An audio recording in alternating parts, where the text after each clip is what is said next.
It was testing time, and I made final adjustments to the wheel racer. I transferred over to it and threw some stuff in my blue backpack, like a flashlight and a couple of snacks.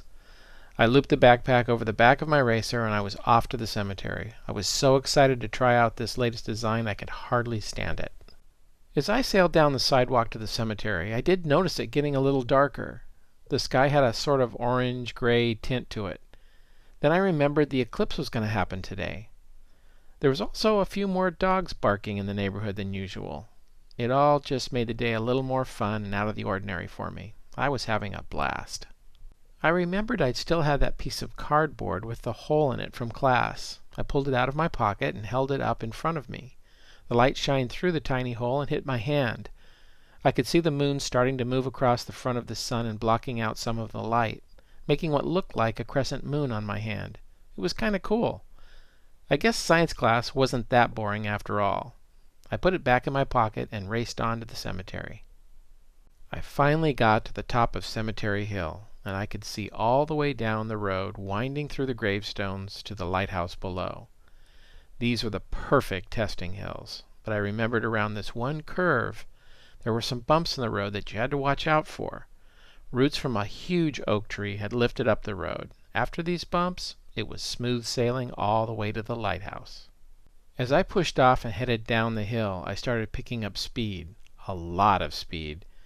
This new design was way faster than the last time I was testing here. I really had to hold on and keep this thing from going over.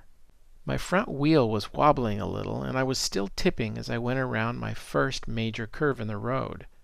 The wheel racer was holding together pretty well, but was way faster than my normal wheelchair, and I wasn't quite used to going this fast. I remember thinking I had to find a way to make it more stable at high speed. I came around another corner, and there were the bumps in the road I was expecting, so I put a little pressure on the left wheel and swerved around, missing the bumps easily. When I looked up, I saw a rabbit directly in front of me, just sitting in the middle of the road like it owned the place. I was about to run it over, so I grabbed one wheel and turned quickly off the road to avoid hitting it. Chapter 3. The Crash at Marion's Stone. As soon as I swerved off the road to miss the rabbit, I was out of control, going about 20 miles an hour over rough grass. I was weaving through the gravestones, barely missing them as I swerved first left, then right. Gravestones were everywhere, and finally I just couldn't turn fast enough to miss the one directly in front of me. I crashed into it, hitting my head on the stone and overturning my wheel racer. Everything went black and I couldn't feel anything. I started to wake up, and things were still kind of blurry. To my surprise, my head didn't hurt at all, and I felt pretty much normal, just a little groggy. I remember looking down on my shoulder as I felt a hand on it, and heard someone with an older voice say, "Are you hurt, son?" I looked up and saw an old man carrying a shovel in one hand and a lantern in the other. He was using the shovel as a cane to walk and was kind of stooped over. I thought I was going to get into trouble for crashing into the gravestone, but he didn't seem to care at all. He said his name was Bertram Colby, and that he was the caretaker of the cemetery. He picked up my wheel racer and set it upright. Thankfully, it was still in one piece. I pulled myself back up into the chair, and he asked me what my name was and what I was doing out on a night like this one. It wasn't night. It was 4 o'clock in the afternoon. It was starting to get more and more gray outside with the eclipse event that was happening, and the lantern he was carrying was getting brighter as it grew darker outside. I told him my name was Chris, and I was testing my new invention, the wheel racer. I remember he said something strange. He said, "Ah, that's what he wants with you. You're an inventor, too." Bertram was pointing at the gravestone that I had just crashed into. I looked at the stone, and it said, "Marion McCready, the keeper of the light. He never let it fail." I looked at Bertram Colby and pointed at the writing on the stone and asked, what did "he never let it fail" mean? Bertram told me that this gravestone belonged to Marion McCready and that he was the lighthouse keeper down at the bottom of the hill. Bertram went on to say it means that Marion never let the light go out in the lighthouse, and there had never been a shipwreck on the rocks in the harbor at night. Ship captains could always see Marion's light in the lighthouse tower as they rounded the point coming into the bay. He said Marion McCready was an inventor, like I was, and he had invented a chair like the one I was sitting in right now. I thought, that's kind of weird. Bertram got serious for a moment and looked up into the darkening sky and said, "Marion died on a night like this one. It was May 28th, 1900. At the time I wondered what he'd meant. Later I checked, and there was an eclipse on May 28th, 1900. I think it was just a coincidence. Maybe. I was interested in what he was saying about this lighthouse keeper, and that he had been in a wheelchair and invented things like I did back so long ago. So I followed him deeper into the cemetery. I had to dodge gravestones as he walked and talked. As we went farther into the older part of the cemetery, he pointed out the gravestones around us and said, "I know all these people." I looked around and realized we were in an area of the cemetery where people had died back in the 1800s. I thought he must be some kind of historian to have known who all these people were. It was like the whole town from that time period were all around us. He was a very interesting guy, and I liked him. I asked Bertram how the lighthouse keeper ended up in a wheelchair. He told me that on November 30th, 1834, on a day like this one, Marion was up on the light tower cleaning the lantern glass. It was in the middle of the day, and it started getting dark. He looked up at the sun that was blocked out by the moon, lost his balance, and fell from the tower.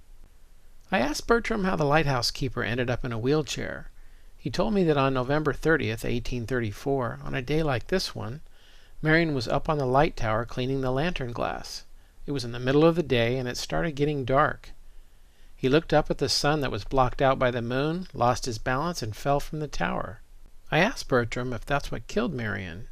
He said the fall didn't kill him, but he landed on some scaffolding which broke his fall, but unfortunately also broke his back, and he lost the use of his legs. I asked how a lighthouse keeper could get up and down inside that old lighthouse using a wheelchair in the 1800s. He said he invented this contraption that carried him up and down the different levels. This was back before they turned the lighthouse into a museum for tourists. After the accident, Marion wanted to keep his job as lighthouse keeper, so he invented some kind of system to make it possible. I thought, how cool was that? Marion was just like me. If you have challenges from a world not designed for you, you have to adapt and come up with things that make it work. I like this lighthouse keeper. Chapter 4. Standing on Isabel's Grave. We stopped walking, and I had rolled over a certain grave that Bertram was careful to walk around.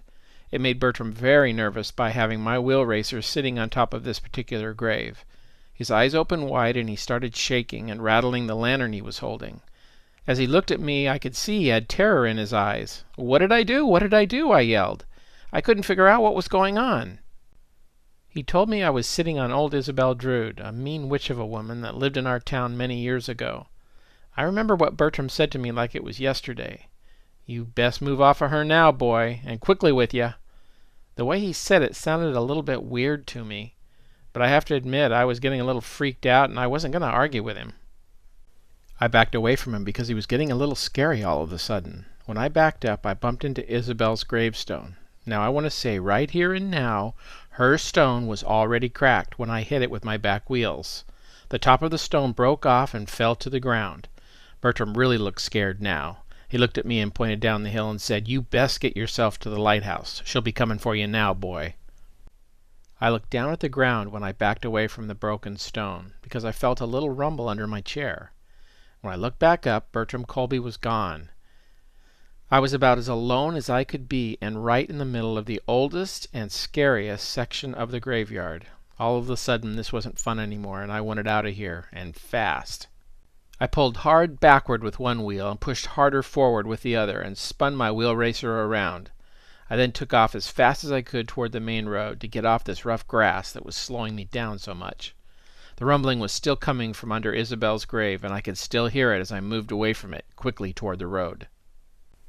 I wasn't watching where I was going because I was still looking for Bertram. When I looked forward again, I crashed into another stone. I got the chills. As I read the name on the stone in front of me, it said, Bertram Colby, caretaker of the county cemetery. Rest in peace, our good friend. Oh, wow.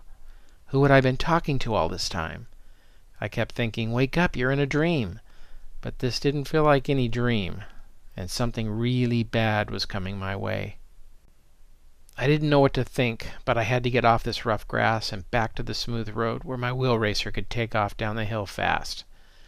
As I pushed my chair as hard as I could toward the road, I kept looking back at Isabel's broken gravestone. There was still rumbling coming from the ground there.